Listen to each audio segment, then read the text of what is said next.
Good evening. Hope you can see me and hear me. We'll start off with saying Tehillim for the Matzav in Eretz Yisrael. We'll say Kapitel Chof, and we'll say also Kuf Nun. Then we'll put in Tzedakah, and then we'll start the shiur. Lam Notzeach Mizmila David, Ya'ancho Adonai v'yem Torah, Yisageh b'chol Shem, Elohei Yaakov, Yishlach Ezracha Mekadesh U'mitzion, Yisadecha, Yizker Kol Min Chisecha, V'eloscha Yidash Neselo, Yiten L'cha Chilvovecha, V'chol Atzosecha Yimale, Neran Navish Vosecha, V'shem Eloheinu Nidge Limale, Adonai Kol Mishalesecha, Ata Yodati, Ki Yeshi Adonai Meshicha Yanei, U'mishmei Kodshoy B'Gvures Yesha Yeminoi, Eile Vorechev Ve'eile Vasusim V'anachnu V'shem Adonai Eloheinu Nazkir, Hei Makaro V'nafalo V'anachnu Kamnu V'nisaydod, Adonai Hishi Yohamelech Yaneinu Yem Kareinu. Kapitel Kuf Nun. Hallelujah, hallelujah, El B'Kodshe, hallelujah, B'Kia Uzay, hallelujah, Big Beresav, hallelujah, Krev Budley, hallelujah, B'Seka Shefar, hallelujah, B'Nei Chiner, hallelujah, B'Sefer Mochel, hallelujah, B'Minim B'Ugov, hallelujah, B'Til Tzele Shoma, hallelujah, B'Til Tzele Serua, Keil Anashomot, hallelujah, hallelujah. Okay. So let's start the shiur. We'll go down. The first question which we have today is a continuation from last week, where we had the discussion about a case of a bris, and there was a child who was, if you just to remind you, it's a child who's 5 years old, non-Jewish father, Jewish mother, and they are taking the child to a surgeon, to a goyish surgeon, to do the circumcision. And the question was, should the shliach be present or should he not be present? And that was a question. And so my weighing up of the situation was that that he should be there, and his presence is better than his absence.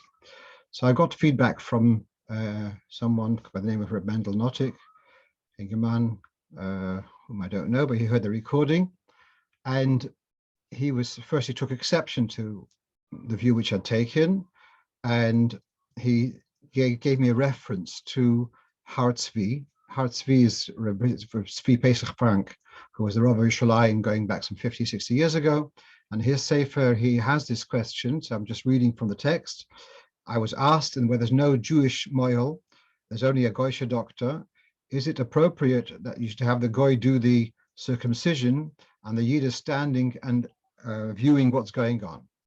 And if you remember from last week, the question was whether the oimed al gabov, which is mentioned in the Gemara, is that got to do with safety, or has it got to do with kavona? And the Yahrzeits takes the view that the oimed al gabov has got nothing to do with the kavona, it's only got to do with safety or something like that. So not like other places where we have in Halocho that a Yisrael oimed al gabov will make up for the lack of lishmo, lack of kavona by the goy. So and then it's very interesting. A couple of days later, this same Reb Mendel Notik, he sends me a further information about a tshuva of the Achiezer, which I don't have on the screen. Achiezer is from Reb Chaim Oizer, who was the Rov of Reb Chaim Oizer Grozensky, who is the Rov of Vilna, brilliant Talmud Chochem, and he deals with a very similar question of whether a goyish surgeon doing a circumcision and there's a Jew present, whether there's any value to it. And he takes a view that the Yisrael oimed al gabov actually will contribute to the kashrus of the bris. So chas v'sholom, no one's suggesting that this is a good idea. What we're saying here is you are confronted with a situation where there's going to be a circumcision going to be done by a goy. Should you boycott and not be there, and possibly also run the risk of losing contact with that family, or should you go along? That was really the weighing up, the whatever the word is, which I'm looking for.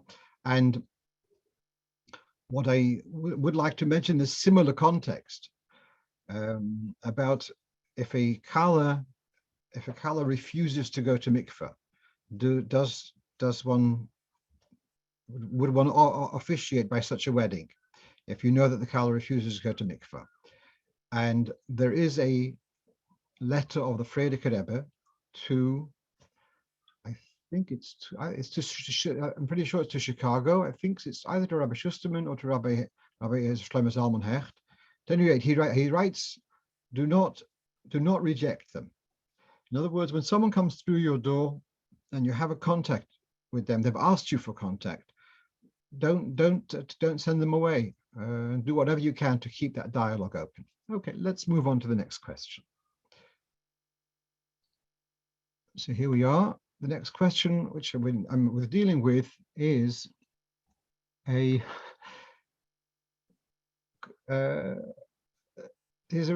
actually in Canada. Is a Rov Shliach, and he deals with Yidden from the former Soviet Union, so what we call Russian Jews, and they are very careful about, very conscientious to say Kaddish for a parent. They'll come. You've never seen them before, let's say, perhaps once or twice a year, but they're not regulars. When it comes to the year of Avelis, they're there day in, day out, and possibly 3 times a day to say Kaddish. And then it will come the end of the Avelis, you won't see them again. Now, there is the 11th month, after 11 months. So normally, Mazon wissen, but if Kaddish is said for 11 months, and the 12th month, we don't say Kaddish. And the reason for this is, now we can read this in the text. I'm sorry, it's very blurry, but that's what I have. The 3rd line,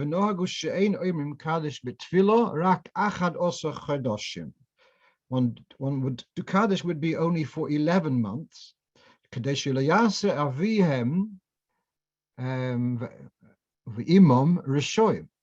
Not to give the impression that the parent is a Rosh, is a wicked person, because the judgment of the wicked in Gehenna is 12 months. It's learned from Psukim. So if the Kaddish is seen to be to give relief to the neshama in the world of truth, and so if one would be saying Kaddish for the full 12 months, then you would be alleging that the parent was a Rosh. That's why you need to say Kaddish 12 months. So therefore, we say Kaddish only 11 months. We stop a day earlier, only 11 months. The issue here is, if he tells this fellow, now for this next 28 days, you don't say Kaddish. So the likelihood is he won't come to Shul. He won't put on Tefilin, he won't Daven, etc. So here is the question: do we stick to the minhag of not saying Kaddish in the 12th month and lose Tefillin and davening, etc., or do you machashvaig, you don't say anything, and he keeps on coming until the Yahrzeits at least? You've gained a whole month of putting on Tefillin and davening and being present among Yidden.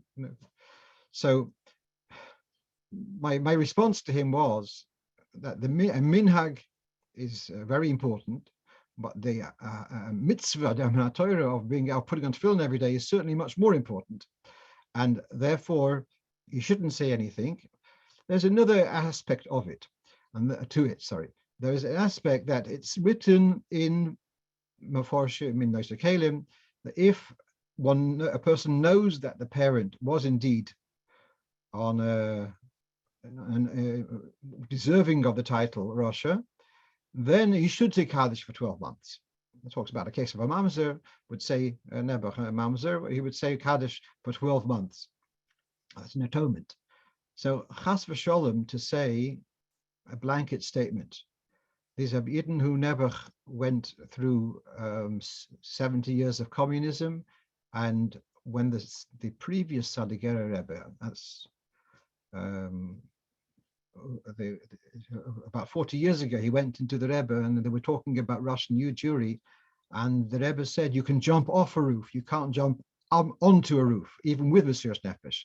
And this is what Russian Jewry has gone through for the last 50, 60 years at the time.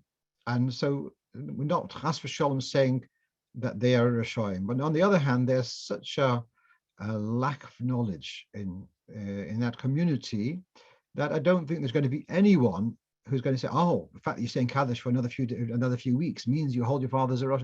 I don't think that's really a concern, and therefore I felt, weighing this up, that better let him continue coming till the Yahrzeits at least, and continue putting on Tefilin every day. Let's go on. Just after last week's shiur, I got a question from one of our listeners about the inyan of saying Kaddish and Yizkor, etc. Because last week we had a discussion about Yizkor, and so how long does it go for? So actually, this is in Shulchan Aruch in Yeredeya, in Siman Shin Ayin Vov, where it talks about Kaddish, and it says about Yahrzeits, it says le'olam, and you can see that this quote on top is from a sefer called Divrei Sofrim. Sorry about that. So a sefer called Divrei Sofrim, a brilliant series of Sforim. This is on Hilchos Avelis, and he takes the word le'olam from the Shulchan Aruch or from the Ramah. He says mevuah she'ein gvul leYahrzeits, ela le'olam kol yemei chayav oim haben kaddish al oviv shemeis. There's no expiry date for Yahrzeits. Throughout the person's life, he will say, and he has a parent who had passed away, he'd continue saying Kaddish as long as he lives.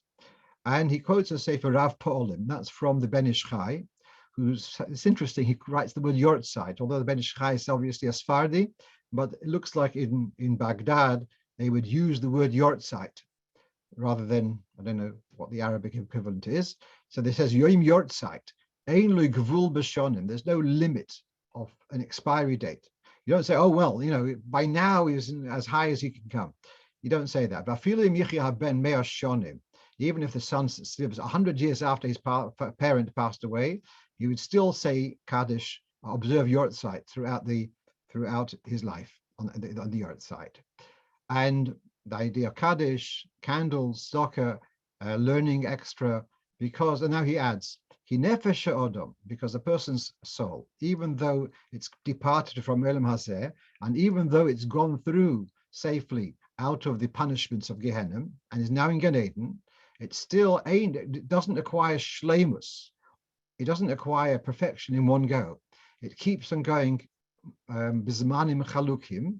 It keeps on going at various steps. And there may be a neshama, which even in 1,000 years will not reach to all the miles which it can reach to.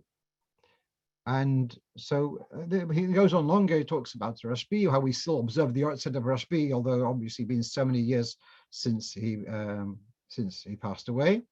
So that's so far as, is there an expiry date for Yahrzeits?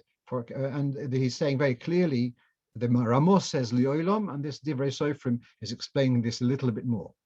So what we're seeing is, though, in the explanation, that the idea of observing Yahrzeits does continue even for much longer. The question of this young man, or middle-aged man, is about relatives from previous generations.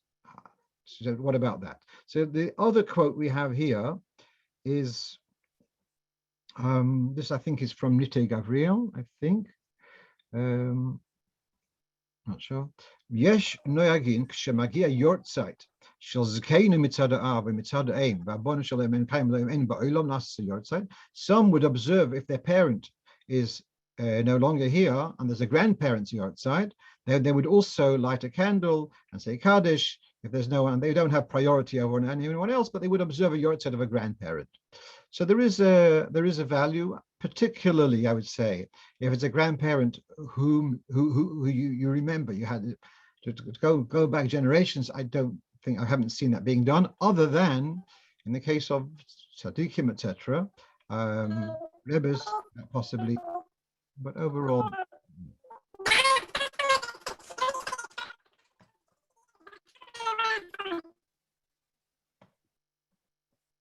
Right. Let's just one. My first. my first memory of the Rebbe was my father, Alav Shalom, brought me to the Rebbe on Yutas Kislev, Tovshin Lamed Daled, and my first memory was the Rebbe in the corner of the small shul upstairs saying Kaddish. And so the Rebbe would say Kaddish several times a year. One of them was on the night of Yutas Kislev, possibly for some relative, I'm not sure. Okay, I see that someone on the chat, someone has put in a comment. I'm going to read it out for you. I heard from Dayan Levi that the shiur of the Kala refusing to go to mikveh came to Rav Moshe, and he said that Dayan Levi should definitely be inside the Kiddush, otherwise the Kala would go to the reform, who would be happy to look after her. Okay, it's also a cheshbon, yeah, and possibly that sounds actually very similar to what I said before from the Frierdiker Rebbe, that someone has engaged with you, you don't send them away. You try to do whatever you can to keep up the contact. Let's move on. Thank you for that. So a woman called me up. She has a sister who's unfortunately a young widow, and the late husband had, instead of leaving money for settling a ksuba, etc., unfortunately, he left a lot of debts. And she's asking, does she have a duty to settle the debt? We're talking about quite significant amounts, unfortunately. So I said, I told her that she does not have a duty to settle the late husband's debts, but let's take a look at the halacha. This is from a sefer called Pischei Choshen, which is a kind of a contemporary work on Choshen Mishpat. So he writes here that Meis Haloive, if the borrower died and did not leave any assets, the Yorshim, his heirs, do not have a duty to settle the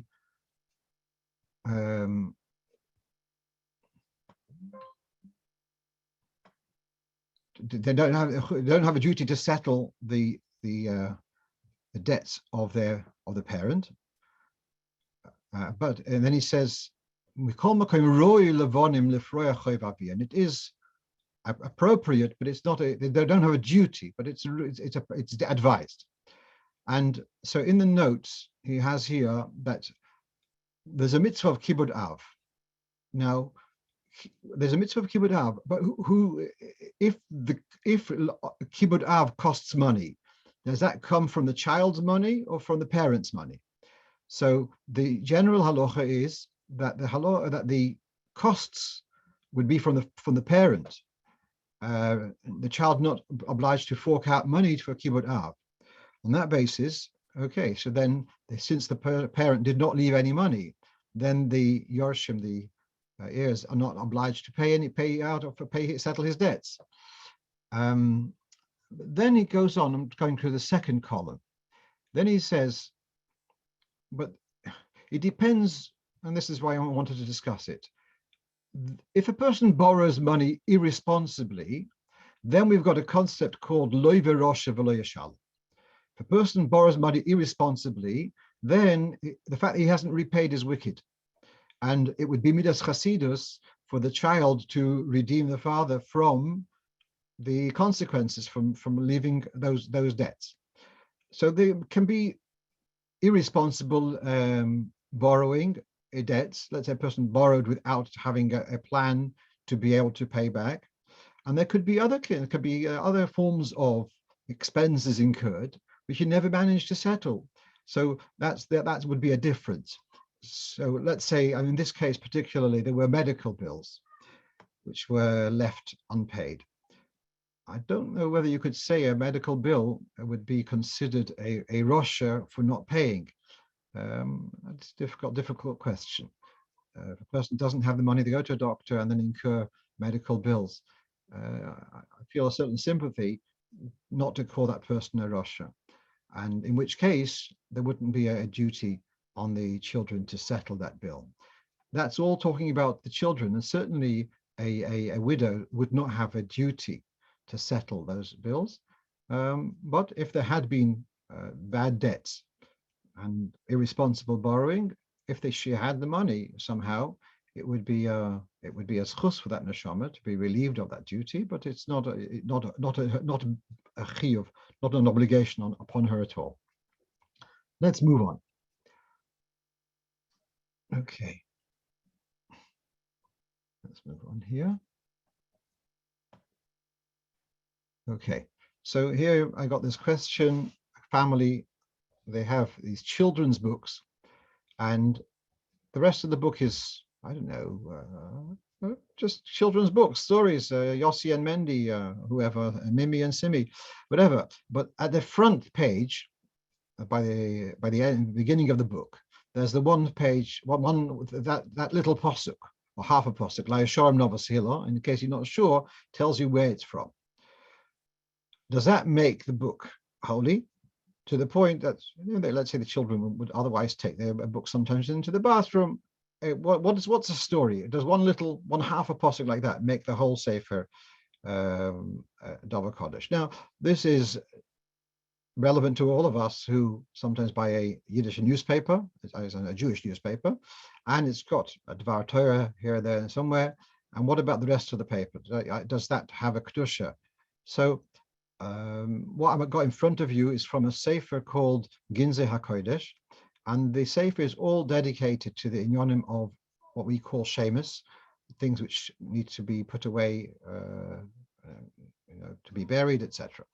So this is the famous question about Jewish newspapers, and so of course it's very easy to advise that they should have a separate section, a pull-out section, and all the divrei Torah should be there.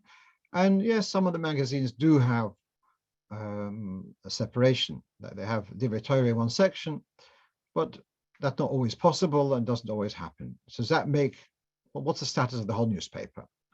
Now, let me just say the other side, that the Gedolei Yisrael, and the Rebbe mentions this in letters, they understood if they're going to make the divrei Torah totally separate from the newspaper, they're going to be people they're not going to reach to. The Dafka wanted to put the divrei Torah in a place where, unwittingly, the reader is looking for some politics or for the sports or something like that, for contemporary news, and meanwhile they come across with the Dvar Torah. And that was their moral justification for putting divrei Torah into newspapers, even though they will likely end up as wrapping fish and chips, etc. So I'm just now reading the text. He's saying here a newspaper which is basically a mundane newspaper, but it also has bits of divrei Torah. Some say you are allowed to take it into Beis HaKisei without checking if there are divrei Torah. If whilst you're there, you see, oops, here's a Dvar Torah. Okay, so turn the page, and or put that piece in your pocket. So on that basis, I'd say with these children's books, they could take them into the bathroom, but should not have that page open. I'm not too worried, because that doesn't, for toddler, there are more exciting parts in the book than that first opening inscription. Then he goes on though in the next thing, if you know that they're divrei Torah, you shouldn't bring it into the Beis HaKisei. If they are covered, then you are allowed to, and you should be careful not to expose it. Let me just finish off with this. Couple of points. One is that sometimes people write on an invitation, they write a posuk or something. And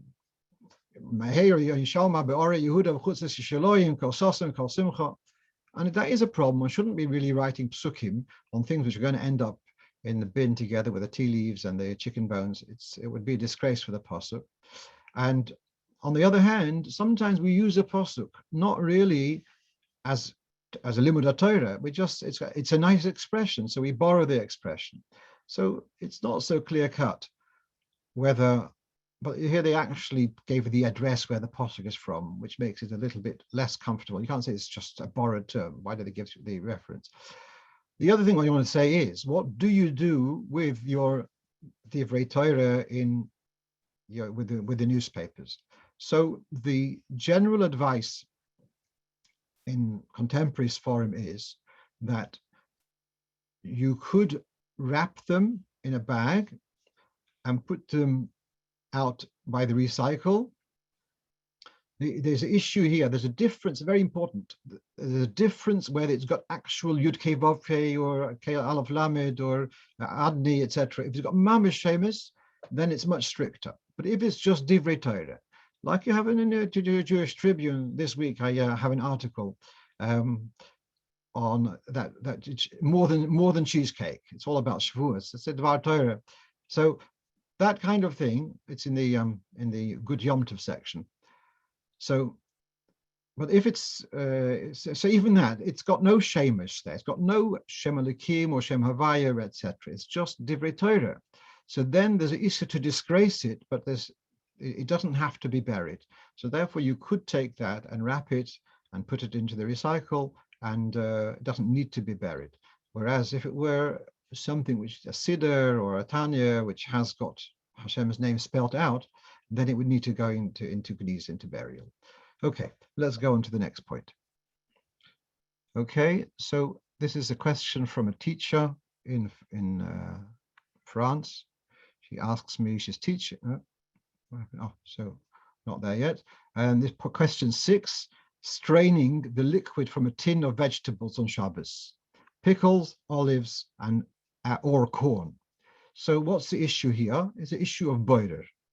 By using the tin, the lid, to separate the juice, whatever it's called, the liquid from the fruit, from the food, so it's a question of boirer. So boirer means to unjumble when there is a jumble. So in the case of what Americans call pickles, we call them pickled cucumbers. They're large items. They're not jumbled. And therefore, you are allowed to drain off the liquid and retain the little cucumbers inside the jar or inside the tin. That's okay. But when they are smaller particles, therefore it would be more tricky to separate them from the liquid. Then you would not be allowed to pour off the liquid away from the produce. And Rav Forkash, in his Sefer Shabbos Halocho, he defines olives also as being small pieces. And he says you should not be straining the liquid away from a jar of or a tin of olives. All right, let's go on to the next point then. This is a shliach somewhere here in London area, and they're expecting people to come on. Before I go for that, I think I should go and deal with the chats. Thank you for those comments. Let's go one by one. So someone's asking, does that apply one thing at a time? Just a second. Can you put them in recycle? Is it the same as the dustbin? Does that apply to the weekly Parsha sheets in Shul? Then someone writes, I believe recycle ensures destruction. Ordinary rubbish is dealt by landfill, not destroyed. All right. The point is, though, that putting a Dvar Torah, especially if it's my Dvar Torah, putting it in together with tea leaves or together with the leftover cholent, etc., that is a frontal disgrace. By contrast, if it's going through a machine, it's going to be recycled, it's going to be whatever the word is, going to be shredded, and then it's going to be recycled into new paper. There's not going to be any text which is going to be in disgrace. That takes away. It's not going to be exposed in a disgraced way. It's not going to see a Dvar Torah which has got oil all over it or gravy stains. And that's what we're trying to avoid. So it should be. And then there's a difference again between recycle and the dustbin, which has got disgraceful stuff there, and we should put it in recycle rather than into the other bin, which is right now. So coming back to point 7. So we've got this shliach here, expecting visitors or guests over for davening of Yom Tov, etc., and they want to give them pieces of cheesecake, and they will give them in little boxes, like when you buy a birthday cake from Grudzinski, etc. And so what happens? They've got this flat piece of card which has been scored and cut into a particular position, and you'll fold it and you'll create a box. So are you allowed to create that box on Shabbos or Yom Tov? So what you have here is a quote from from Piskei Shovuos. The exact address is in Simon Sheen base, Sifkot Yud base. So he talks about folding serviettes. To stand fold a serviette in with no significant message to it, that's okay. But then he says here, then he says sheets of card which would be folded and made into a keli, then you wouldn't be allowed to fold them, because that's called gemar melacha. By folding them in the right place, you are making a finished product. Actually, what he's saying in the first part, if you've got some leaflets which were made on A4 paper, but you want to fold them into A5, that's the way they should be as a finished product. So to fold them neatly would also be he's suggesting that that's also a form of Kiddush. You're giving a finishing touch. So you shouldn't be doing that folding either on Shabbos, but certainly with these boxes, to take those boxes, to take the flat carton and fold them into the shape of making a box, that wouldn't be allowed on Shabbos because of Tikkun Keli, Patish. Let's go on to the next point. Okay, so the question, as I've got it written down on point 8, is due the lateness of nightfall in our locale. For the second night of Yom Tov, we're planning to do Kiddush and have the Yom Tov meal just after Plaga Mincha. What do we do about lighting candles? So this is the first night of Shovuos. Most of us will be davening Ma'ariv Bisman and having the meal very late. Well, if you go up to Manchester or to Gateshead, and Edinburgh is going to be even later. So feel kinky. Okay. Now the lower quote on the page is from the Sefer Shmir Shabbos Halocho, Cake-Bcoes, and he's saying the second night of Rosh Hashanah, or second night of Yom Tov in Chutz La'aretz, one shouldn't do Kiddush until after Tzeisak Chovim, after Ma'ariv, and so that's his recommendation. But then in his footnotes, he does give a little bit of a leeway, and the upper quote is from my Sefer Nesivim B'Stei HaShlichos, where I wrote about this, saying at first that the general minhag is for the second night of Yom Tov, one doesn't light candles until nightfall, and it's written on the calendar the earliest time you can light candles is going to be it says here on our calendar is 10:03. On Monday night, the earliest time for lighting candles will be 10:03. Now, what happens if you're not going to be eating at 10:03? For some reason, you're going to be eating at 8:30. So is there any point of lighting candles at 10:03 when you're not going to stay there? You're not going to eat the meal then. So this is the second point which you have over here. If you are eating the Suda earlier, then you can light candles. You should light candles before Kiddush. So again, it's Monday evening. You're not going to, for whatever reason, because of your circumstances. So generally, we try to eat bismano after nach. But if you're not going to do that, and you're going to have your meal at 8 o'clock, let's say, so then before Kiddush, you should light whoever lights the candles should light the candles with a brocha. Now, it's not like making Havdalah early, because Havdalah is taking away from Kiddush HaYom. But when you on Monday, when it's still Yom Tov Rishon, and you say again a brocha of Kiddush, you're not taking away from Kiddush HaYom. You're proclaiming Kiddush HaYom. It's not a problem, if necessary. To do it later on, Ben Hashmoshes, is more worrying.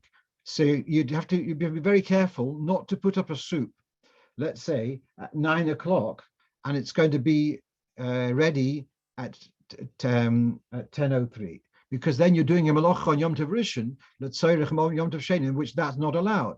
But if you're going to be eating well before sunset, then it's okay to warm up the soup and to have it. So min haTorah, it's Yom Tov Rishon, and you're allowed to cook on Yom Tov Rishon for Yom Tov Rishon. And now you've made Kiddush for Yom Tov Rishon. A very interesting thing.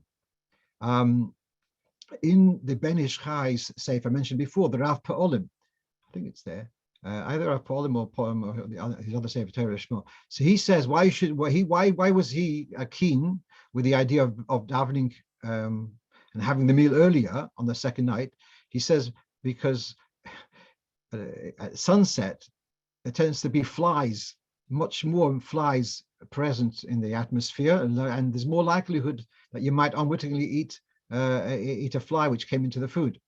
That's one of his reasons for having the meal earlier. But fine, but that's the story here. We have here that if a person is eating the meal earlier, they should make Kiddush earlier, and before the Kiddush, they'll make the Halochos Neros also earlier. Let's go on. Okay, so this was a question, someone had passed away on a Shabbos afternoon, Shabbos evening, and it's not sure whether he passed away. He passed away Ben Hashmoshes. So to explain what Ben Hashmoshes, in English we'd call it twilight, and that's the zone after the sun has set, before three stars have appeared to be visible in the heaven, and that is a zone which is, as far as we're concerned in Halocho, it's a suffix, it's a doubt whether it belongs to the preceding day or to the following day. And so now the person passed away in this zone, and now the sun wants to know whether to observe Yahrzeits one day or the other. It so happens that this was more important, that it was relevant. The son actually wants to make a chasana, and it's a question whether he can make the chasana on the second day, or does he, whether the Yahrzeits is which day he prefer. Well, it would be easier, he can make the chasana on a particular date, but that's the day after rather than the day before that twilight, the following year.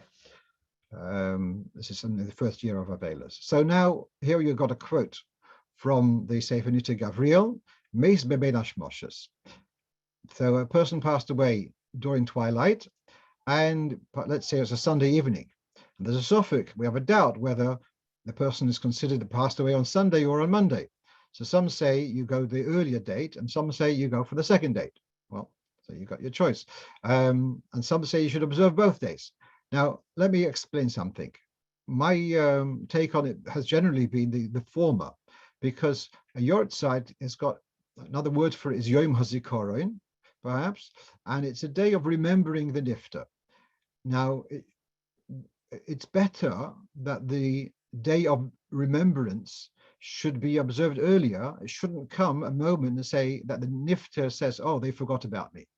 And therefore, that's my cheshbon, which I've seen in Poskim, to take the earlier date.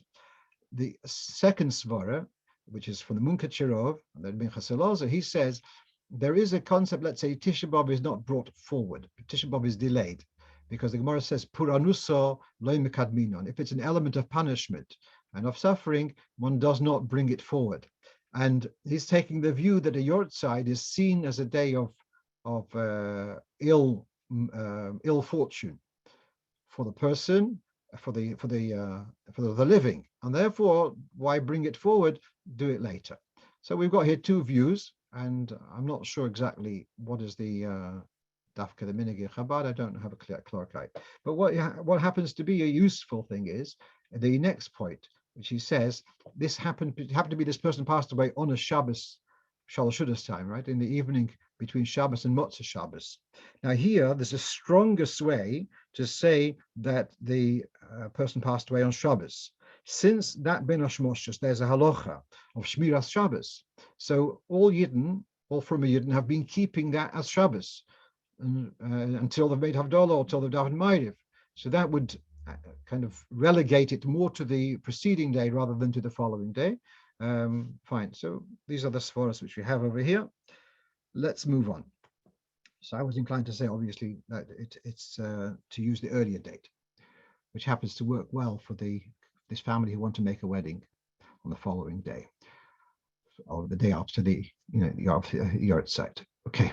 So here we have point 10, and last week we had a discussion about tzitzis and during the night, and as a result we kind of branched off into a little discussion about negelwasser if you wake up in the middle of the night.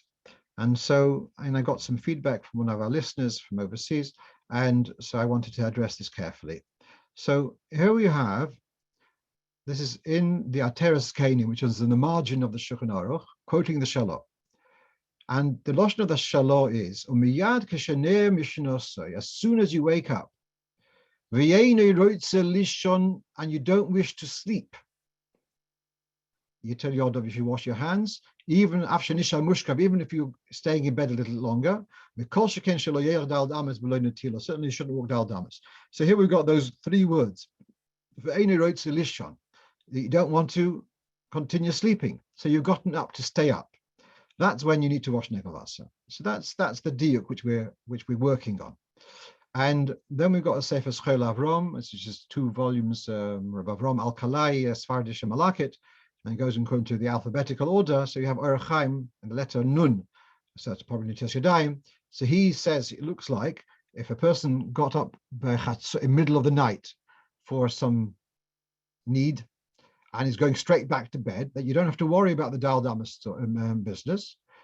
The Shul Avram, Rav Al-Kalai himself, is not so happy about it. He would say that you do have to wash negavasa.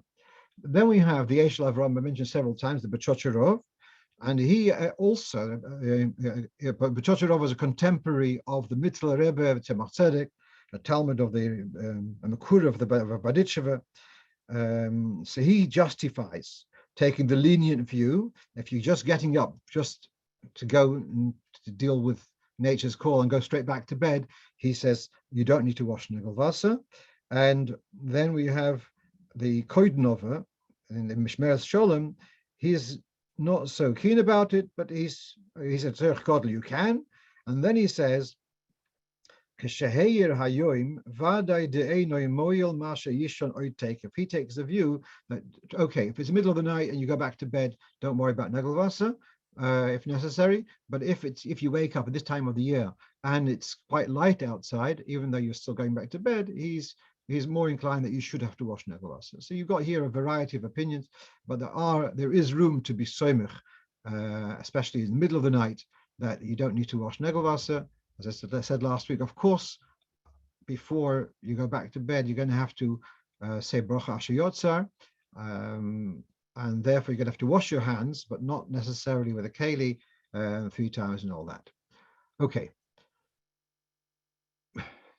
Let's go on to the next point which we have. Sorry. Okay, that's all we have. We have another 2 points on my list, but there's no slides for those. Okay, so here I have this Shaila Shliach on campus, and oh, it is here. Good. So the first night of Shovuos. Now this is a question from Italy, and Italy is under curfew from 10 p.m. By the time they daven Ma'ariv, it's going to be, if they daven Ma'ariv is Manoi, we're going to be about 9:30. And so he wasn't planning to have a meal for the students and let them all deal with it themselves in their lodgings. But several students did approach him to have a meal together on the night of Shavuos. Now, they have to respect this curfew, so they're going to have to be back in their lodgings by 10 o'clock, which the only choice is then to do Kiddush earlier. And so there's no difference between davening Ma'ariv earlier or Kiddush earlier. It's the same thing. It's the issue of shortening the last day of Sfira. So let's read that halacha in the Shulchan Aruch. This is from Siman Tov Tzadik Dalet, and the Alter Rebbe, it's the second sif of Tov Tzadik Dalet, the dinner of Shavuos. Afal pisha b'chol arve yom tov noyagin lahaktim tfilas arves yom tov mib'ediyeh. Generally, there is on a Friday evening or Erev Yom Tov, there's idea of starting the Kedusha, the holiness of the day, bringing it earlier. But the night of Shavuos, we wait for Ma'ariv until the stars appear.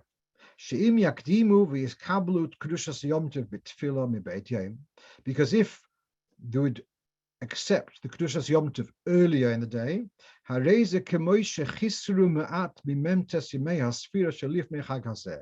so by declaring that now is Chag HaShavuos, Matan Torasenu, so you've cut away a little bit from the last day of the Sfira. Torah Omra Sheva Shabbos Tamimis Diyana should be 7 full weeks. In the Kaddish Gam Ken Kiddush Hayomi B'Yom Yom Af Koden Tefillah Sarvis. So there's no difference doing Kiddush early or Ma'ariv early. It's going to be infringing upon the Tamimis. So this is the reason why we Machmir. I remember I was in Leeds once for Shovuos. I think it was Shabbos was on Erev Shovuos, and it was 11 o'clock or something, and the local people, Posha Yidden, Azoidos, Shovuos, the first night of Shovuos, it has to be Bismane. And so we did that. Having said that, but here you got a group of students who the cheshbon you have to make is, if you're going to decline their request to have a Yom Tov meal at the Chabad house, whatever, so what's going to happen what are they going to be doing in their lodgings? And certainly, I mean, this business of not davening Ma'ariv early, it's a Kiddush of one of the very prominent early Achronim, or perhaps one of the very late, I think it's one of the early Achronim, I don't remember the name now. It is a halacha, but it's not a very strict halacha. And therefore, I felt that it would be justified for this shliach to to go along with them and to do an early Ma'ariv and to do an early Kiddush, and host them for the meal, and they should be able to get home in time before the curfew. And we've got the concept of Shas Chak, and I can't think of more of a Shas Chak than this whole pandemic and coping with the curfews and all that kind of stuff. It's definitely qualified as a Shas Chak, and when one does take a more lenient view where possible. Now, having said that, last night I got a email from someone who is spending Shovuos in Iceland, and he's there.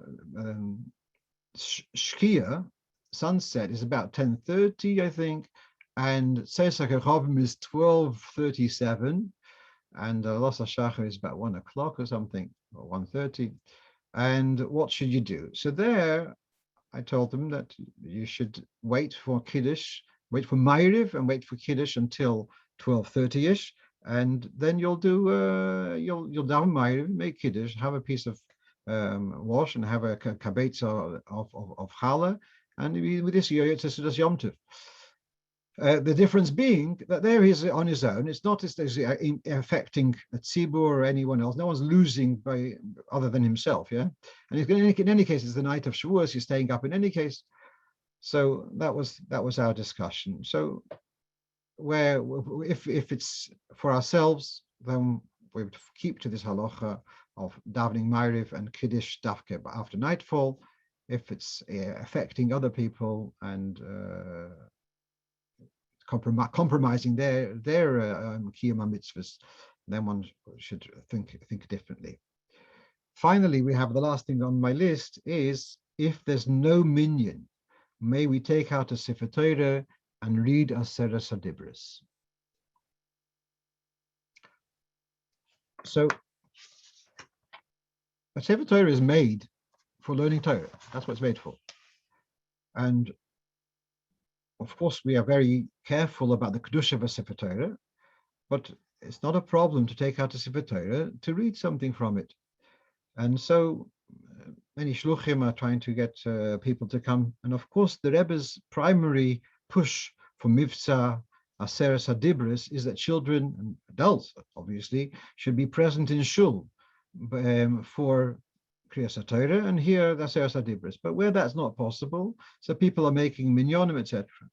But when there's no minyan, this is the question: can you take out a Sefer Torah? And I feel that yes, you can do, and you could, if it were a minyan. My feeling is that you can't just do Aseres HaDibros. If you take out a Sefer Torah with a minyan, it has to be 5 aliyahs, which is the seder of Yom Tov. You have to follow the takonas chachomim of Kriyas HaTorah of Yom Tov. But if there isn't a minyan, then you could just do the Aseres HaDibros. Then here's another cute thing, that if you so happen to have one of the people there who didn't say a Birchas HaTorah, because he didn't say Birchas HaShachar, well, make sure he washes Negelwasser. But then you can call him up, so to speak, and he'll say the Birchas HaTorah before he'll say Birchas HaTorah before this reading, not a brocha achroina because it's not a kriyas Torah, but a brocha rishoina he would be able to say, and right, and bimal yumazaki him to say a birchas Torah. Let's just finish off then. With the Chabad tradition is to use the wishes of Kabbalah Torah b'simcha b'pnimius, and that means to if we are makabel the Torah and we are happy about it, so that's one way of it becoming more b'pnimius, more internalized. And I was listening. I participated in the Kiddush Torah today, and listening to various rabbonim who spoke. Two nice ideas came up. Nice might not be the right word. Rabbi Dayan Zimmerman, Yahrzeits Rov now of the Federation. He was talking about the tragedy in Miron and talking where we have in the Torah we just read about the Koshel Ish Ba'ochiv, one stumbling over his brother, and so the one message of being so careful not to tread on another person in our dealings with other people. And Rav Osher Weiss, he was speaking about the bracha of ha'arevna. Now it says in the Gemara, why was the of the ha'oretz al ozvom terosi? Why was the Churban Bayis Rishon happen? Because they neglected the Torah. And then the Gemara says, al shelei berchu b'Torah tchila. They didn't say the birchas HaTorah. And you ask, because they didn't say birchas HaTorah, that's the cause for the destruction. So look at the birchas HaTorah. We've got three brachas. Al divrei Torah, which is Rosh Tevis Das, or in the Ashkenaz version is Lasik divrei Torah. Then we have a harevno, and then we have a shaboch habanu. Harevno, we say Hashem make the words of Torah sweet in our mouths. And then we ask, our children should also be affiliated and involved in Limud Torah. So he brought those things together. That if the Torah is ha'arevna, if the Torah is sweet, if we enjoy the words of Torah and Kiyum HaMitzvahs, if we have a joy, then that will have an impact on our offspring, that our children will also absorb that geschmack in Torah and mitzvahs. So that's what the Gemara is saying. Why was they churban? Because they neglected the birchas HaTorah. That what is being said there is that they were missing out in the ha'arevna. They were missing out in the geschmack, a community of geschmack of Torah. And therefore, as a result, it wasn't being shared to the next generation. So these are the messages which we have here. We should have a geschmack in Torah and share that geschmack with our families and children, each one to their own. And as Hashem, Allah sein gesund, and we should be makabel Torah, as he said, b'simcha b'pnimius, and we should be zoicha to celebrate Shovuos with Moshiach Tzidkenu, Beis Hamikdash HaShlishi, Shibona Meheru Yameinu Mamish. Koltov.